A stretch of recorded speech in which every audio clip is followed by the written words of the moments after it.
You are listening to the Food Means Business podcast, which features the personal stories and secret ingredients behind what it's like to abandon your day job to start a CPG food and beverage business. I'm Janaba Johnson-Jones, former marketing executive turned entrepreneur and founder of food business incubator Hudson Kitchen. Join our community of fellow food business owners and subject matter experts to learn and laugh with us as we explore a startup world that's a little more culinary and a lot less corporate these days.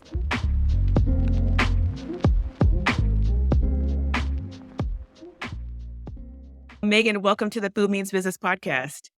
Thank you, Janab. I'm so happy to be here. I'm so happy that you're here as well. So before we jump into all about Little Saints, would love to hear about your story from going from employee to founder. Sure. I mean, my story is not linear and it took a long time. So anyone listening to this was not like I quit my job and I created Little Saints and that was it. So I was a lawyer from 2006 to 2013, and I didn't have any business training. Like I didn't use any business skills after college until my first business. So I was a big corporate lawyer, and then I did environmental law, which I loved for earth justice. I fought fracking and factory farms, but I am not great at fighting, and I wouldn't say I love it. And I didn't think that I could serve the environment in the best way as a lawyer. I started to think that my own consumer choices were how I was really making a difference in terms of like protecting the environment. And I wanted to create products that would, inspire some sort of change in a joyful way in other people. And so that was what inspired me to leave my legal career and, start trying to be an entrepreneur. But as many lawyers know, you feel like you don't have any business skills, like you feel like you don't have any practical skills. And so I volunteered for a vertical farm. We grew basil and microgreens. And when I say volunteered, I mean, I did free legal work trying to beg them to pay me. I was trying to make them believe I was indispensable, which I ended up being. So that company was farmed here. It was on the southwest side of Chicago. It was the first and largest hydroponic basil farm in the country. We grew basil and microgreens in a 20,000 square foot warehouse, and we sold to Whole Foods. And it was a beautiful company. And I was not one of the founders of that, but that's where I really honed my food business skills, which was hard. Growing basil, God bless anyone on this call right now that's listening to this that grows perishable things and tries to sell them. I'll never do that again. I love that you were so resourceful and, kind of offered pro bono legal work in order to kind of get them to hire you. That was amazing. Oh, thanks. I mean, when you think about it, it's like, are you really passionate about something? Not that I think that entrepreneurs should work for free, but sometimes if you feel like, a lot of people come to me and they want to change careers or something, it's like, just do a little bit of volunteer work or something on the side and see if you really do like it. And it ended up that I really did like it. So then through Farmed Here, my partners and I in Farmed Here ended up founding the Field and Farmer brand, which is plant-based dips, dressings, and juices. And then after that, I founded Little Saints on my own. But that whole process was, 8 years. How did the partnership come to be? Before we kind of get into Little Saints, would love to hear about the other business first. Oh, sure. It was not traditional. So I was at Farmed Here and I was their general counsel, and I was doing food safety stuff at the time. And I was helping the founders raise money. And the founders were brilliant. I mean, they did something that had not been done before. And then the venture capital fund that funded us ended up putting me in charge as president. And so it was kind of like that. And then they were my partners, and they're great guys. And we ended up shutting down the farm. So as an entrepreneur, I have the experience of shutting down a company, unfortunately, and fortunately, because we learned a lot and all of our team members got new jobs. So everyone was fine. But then it was my partners from Farmed Here that we started Field and Farmer in the Fresh Factory together. Oh, that's amazing. So you're a corporate lawyer, then you kind of work your way into being a food entrepreneur. Talk about your transition into beverages. Well, we had done beverages with Field and Farmer. They recently discontinued their juice line, but so the Fresh Factory was the umbrella organization. It still lives. It's thriving. It is a food incubator and co-packer that makes like fresh HPP dips, dressings, and juices. And so the Field and Farmer brand was one brand of the many that we made. So that company actually made a lot of juice. We made juice, we made tea. So I did have experience making beverages before, and I wanted to take it one step further with Little Saints and really get into like the non-alcoholic nighttime drinking that I was really craving by myself personally. So I've been an entrepreneur in the wellness space for a while now. I eat pretty healthy. I'm pretty conscious about what I put in my body. And yet, until 2022, I was slamming Negronis at night, let's just say, especially during the pandemic. I mean, yeah, there And was a lot there was a lot going on. I mean, it was just a stressful, anxiety-ridden time for sure. it was stressful for all of us. We were all doing the best we could. But I started to see that, like, okay, all of the like kale and mushroom adaptogen powders and all of the good things I was doing during the day were really being canceled out by the alcohol that I was drinking at night. And I love a good cocktail. I love going to a bar. I love like ordering a fancy strong drink. And when I did my first dry January and when I would take months off from drinking, I wouldn't find anything that was close to a cocktail in terms of like taste, smell, and mood. I mean, there are a lot of products out there that are great, but they are mostly water and flavors, and those don't hold up in a cocktail. And so I wanted to create something that was closer to the taste of a cocktail than what I found out there. So, what were your first steps? Like, what did you do first? Well, first, I put together the values of the company, honestly, because I think that's really important to have from the beginning. So, our values are celebrate joy and fun. Not drinking alcohol, it's still got to be fun. A lot of us, including me, like, relied on alcohol for fun. So, it was like, okay, this is going to be fun. Honoring feminine energy in business, which means like trusting our intuition, trusting the way we feel in our bodies, and not being afraid to treat our team members with love. And then like source consciously and with intent. I was former my mentor lawyer. I'd really care about my business's impact on the environment. And then just giving back to the communities that are integral in helping us grow our brand. So values first.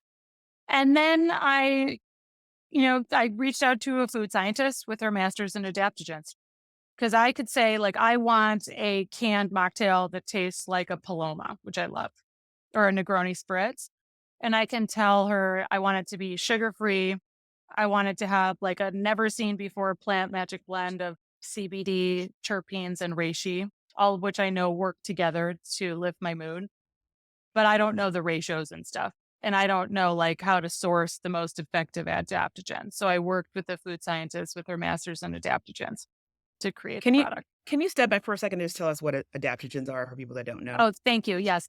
So adaptogens is a umbrella term, I would say, for ingredients that help us reduce our stress levels. So an example of an adaptogen would be ashwagandha. It would be reishi mushroom, which we use in Little Saints.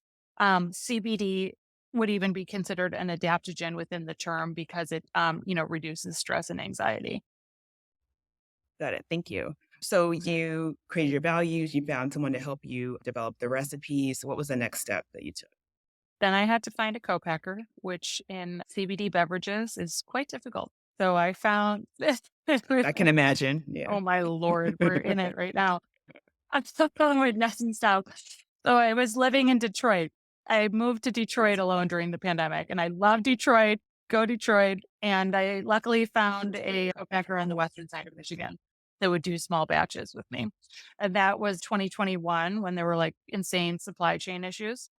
And so all I could get was these ugly 12-ounce cans. If you've seen Little Saints now, they're in these like adorable little 8-ounce sleek cans. They look It's cute. beautiful. Yeah, it's Thank you. beautiful. Yeah. At the time, all we could get was like ugly 12-ounce cans. And I was like, I'm not putting those on the internet, but I will try them with the people. So I bought a used vending trailer from Wisconsin and she got a glam up. Her name's Baby Mint. So she's like Aw. a mint green vending trailer. And I sampled those 12-ounce cans and sold them all throughout Detroit and Michigan throughout that summer of 2021. So I launched at the Movement Music Festival in Detroit outside this like amazing club called Spotlight, Memorial Day weekend, 2021. And and then I just continued to go to street fairs and music festivals and sell and sample. And I really wanted to get feedback from my people who are Midwesterners. I grew up in Wisconsin and make sure Little Saints really resonated with Midwesterners before we brought it out to the coast, which is not generally like the approach that most CPG companies take. It's not. It's like, is this gonna work in New York? Is this gonna work in LA? Okay, fine, the rest of the country will follow suit, which may not necessarily be the case, but that seems to be what people think. Yeah, I think so. And as a Midwesterner, I do see that. And so I know that my people like their cocktails. Sorry to generalize if you're Midwestern and you don't. But so I wanted to make sure that it was like going to taste good to them. So I sampled with, thousands of people, and many people would come up to the trailer holding a beer in their hand and say, like, I want to drink less, or I want to have a second drink that's not alcohol. And I made the product so much better through all of those interactions. I got such great feedback. Specifically, we reduced the sweetness. We launched with stevia, but then took stevia out because I learned that a lot of people don't love the taste of stevia. We decided on the two flavors that we launched with, which were ginger mule and paloma, were the most popular ones. And then I really got better at just telling the story. I mean, I'm such an ingredient geek that I could get lost in it. And then after talking to hundreds of people, I was like, they don't know what I'm talking about, right? It's like, they're like, what in the hell is a terpene? What are you dressed like? I would dress up like the terpene queen. So I just really made my language more accessible and focused on like, it's a sugar free, mood lifting mocktail with a lot of good stuff in there for it. And it's going to make you feel good. I love you took the time to research, and like that whole like face-to-face interaction with one person and getting their feedback is so important. It's like crucial to developing a brand for sure. Yeah, I'm really grateful for it. Little Things would not be where it is if I had not spent that summer, making everyone in Detroit and surrounding Michigan suburbs try Little Things. Did you also look at other non-alcoholic brands? Because as you mentioned, there were some on the market at the time. Oh yeah, totally. I bought everything. My kitchen table had every brand, and there are so many great ones that I have so much respect for because they paved the way. Sugar was an issue for me. Most of them have at least like 9 grams of sugar in them. And I didn't think anything tasted as much like a cocktail as I would like. So talk to me about the flavors, because you have a few, and from what I can tell, they're very close to an actually alcoholic beverage. So I'd love to hear about those. Yeah, so we've had a bunch of flavors. Right now we have the two OGs, which are ginger mule and paloma. And then we have a Negroni spritz and a spicy bark. And they are called by those cocktail names because non-alcoholic is a growing but very new category. And people, I want my customers to know what they're drinking and to kind of understand what the use case is. So instead of like an elixir or whatever, it's like this is a paloma. You probably want to drink this at the times where you would drink a paloma, like at night, after work, like on a boat during the day, sometimes when you want to like take the edge off. That is, you've been able to kind of grow your company, I think pretty quickly, and I understand like you have actually previous experience of creating CPG brands, and would probably help like accelerate that growth. But can you talk a little bit about your team? Like who are you working with? Who have you hired to work with you, or what type of contractors do you work with to run your business? I now have the best team. It took me a little bit, but I'm so happy with the team I've built. So I have Katie, my head of marketing. She's full time. I have an operations manager, Anne Marie, who's amazing. She's full time. Funny enough, I met them both as friends beforehand and just kind of like saw the genius in both of them and got them on board with me. I met a really wonderful person, Ashlyn, through the Startup CPG Slack channel. And she does like advisory stuff on financial model and operations. And then There's such a good resource, Startup CPG. Like they're great. I've actually posted jobs on there as well and gotten some people's love feedback. Slack Yeah, CPG. yeah, Thank you, yeah. Slack Yeah. CPG team. And then we outsource PR, we outsource social media, we outsource digital ads. So small, lean and mean team with, pulling in contractors. Absolutely, absolutely. Where do you see the industry going next? I mean, I think there's been like this trend towards people that want to be sober or not drink as much. Can you just talk a little bit about where you see it going? Yeah, I've been having a lot of great conversations recently with actually a bunch of bartenders giving inbound. kind of request for things. And I think the industry is going towards more functional and like a better punch with the flavors and smells. And so, the reason people drink alcohol is because it alters our state. Like, I don't drink alcohol anymore. I quit since I started Little Saints. But, a lot of people are like used to that take the edge off feeling that a cocktail or a glass of wine or a beer or whatever it gives you at the end of the day. And so they want some sort of like a mood lifting ingredient in their non alcoholic drink. So there are many non functional non alcoholic drinks. And I think the future is functional. I also think the future includes a more well-rounded sensory experience. One thing I didn't mention that was really important to me was to add smell to Little Saints. Subconsciously, the reason that we like wine or anything is because it smells good. It has some sort of a smell that we associate with the positive experience we had when we drank it the last time. So we have a positive experience when we smell the smell again. Many non-alcs don't have any smell in them. So we add what's called terpenes to our mocktails. That's all it means is like the natural smell molecules that lift your mood. Ours are derived from lemon rinds and hops and lavender. We put those in the mocktail. And then our new non-alcoholic spirit has natural terpenes in it from the Palo Santo. So you started out, just kind of driving around and sampling the product. What are you doing now for marketing? How are you getting the word out about I can't do that anymore. That summer took it out of me. No. it? Listen, 2023, our goal was we really want to build a brand, right? Like it's a movement. We're creating joy. It's not just a beverage, it's a brand. And I think 2022, we did a lot of events. I think I did an event at least every week. We were really out at building community in person. And that was important to us to like see what parts of the brand resonated and make sure we were talking to our customers in the way that was resonating with them. 2023, we've really focused on optimizing our e-com. So we've grown our email list by 300%. We have increased our returning customer rate. We've really grown our Shopify sales and all of the metrics associated with that. And so that's really like our marketing focus, our primary marketing focus, because, a business to be sustainable, it's got to make money. And that's really what's driving revenue. And the events, of course, many people see us at events and then, they might buy us at some other time, but I've found that it's the easiest, shiniest, most fun thing to do. I love events. I love socializing, but it's not often a revenue driver. That's a really good point. I never thought about that before. So great for brand building, not necessarily a revenue driver. Yeah. Interesting. So I'm going to switch gears here just a little bit. And I'm wondering, how did entrepreneurship change you? Oh my gosh. I feel like every day being an entrepreneur is just a process of self-evolution spiritually. I meditate and do yoga every day. I have like a really strong, practice, and entrepreneurship is hard, especially right now. It's been really tough. Like so many unexpected curveballs have been thrown at me. And I think the reason that you have a spiritual practice is to put it into practice when shit hits the fan.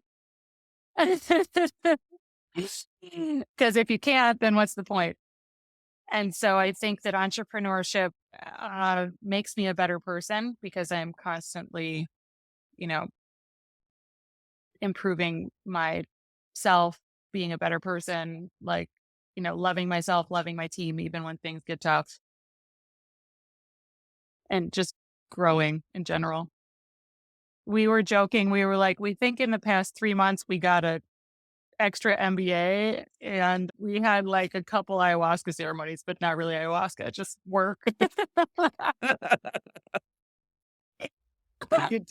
It's so interesting. Like, I know you can get a degree in like entrepreneurship, and I have an MBA also, but there's nothing like actually doing the work and having that and kind of working through all the tough things that happen being an entrepreneur. And that's what's so fun about it being an entrepreneur. Like all the stuff that's happened to us in the past couple months, and we have like been victorious.